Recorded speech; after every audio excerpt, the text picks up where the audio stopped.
রাষ্ট্রদর্শনে আমি বিশ্বাস করি যে সমাজের একতা এবং সম্প্রীতি গড়ে তুলতে জাতীয়তাবাদী আদর্শ গুরুত্বপূর্ণ।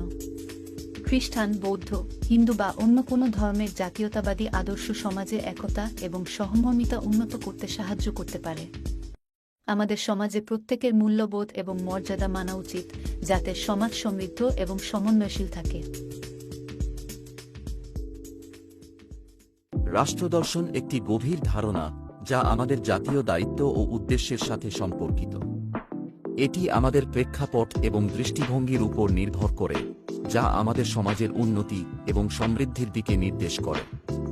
হিন্দু জাতীয়তাবাদী আদর্শে রাষ্ট্রদর্শন একটি মৌলিক ভূমিকা পালন করে, যা আমাদের জাতীয় স্বাধীনতা, সামাজিক সমানতা এবং সাংস্কৃতিক সমৃদ্ধির মানদণ্ড স্থাপন করে। এই ধারণার মাধ্যমে আমরা আমাদের দেশের উন্নতি এবং সমৃদ্ধির দিকে এগিয়ে যাচ্ছি।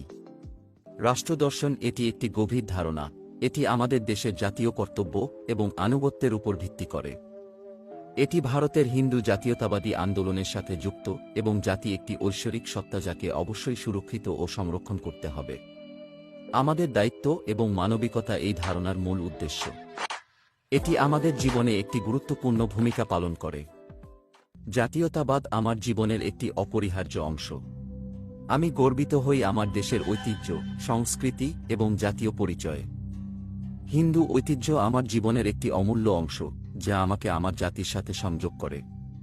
জাতির প্রতি কর্তব্য পালন করা আমার জীবনের একটি গুরুত্বপূর্ণ অংশ, যা আমাকে জাতীয় স্বার্থের প্রতি জ্ঞান এবং বিশ্বাস দেয়।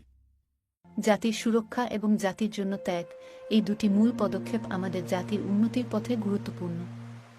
আমাদের অভ্যন্তরীণ এবং বাহ্যিক সুরক্ষা নিশ্চিত করতে হবে এবং স্বার্থে ত্যাগ করে জাতির উন্নতির জন্য কাজ করতে হবে। আমাদের প্রতিটি পদক্ষেপে জাতির উন্নতির দিকে এগিয়ে যাওয়ার জন্য প্রয়াস করতে হবে। রাষ্ট্রদর্শন একটি গভীর ধারণা যা দেশের প্রতি জাতীয় কর্তব্য এবং আনুগত্যের উপর ভিত্তি করে। এটি একটি বহুমুখী ধারণা যা প্রেক্ষাপট এবং দৃষ্টিভঙ্গির উপর নির্ভর করে। এটি হিন্দু জাতীয়তাবাদী মতাদর্শের সাথে যুক্ত, তবে সমালোচনামূলক চিন্তাভাবনার সাথে যোগাযোগ করা গুরুত্বপূর্ণ। এটি নিরপেক্ষ এবং সংক্ষিপ্ত ধারণা যা বিভিন্ন উপায়ে ব্যাখ্যা করা যেতে পারে।